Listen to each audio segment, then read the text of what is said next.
and we sprinkle on some sand. What you see here is completely formless. In other words, there's no pattern at all. Then we take a violin bow and we're going to play the plate with the violin bow. You see a beautiful star appears on the plate.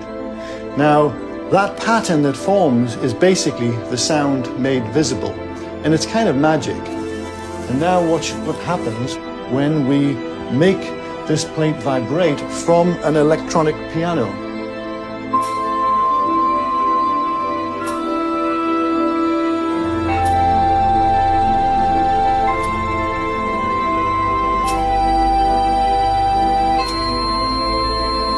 Isn't that neat?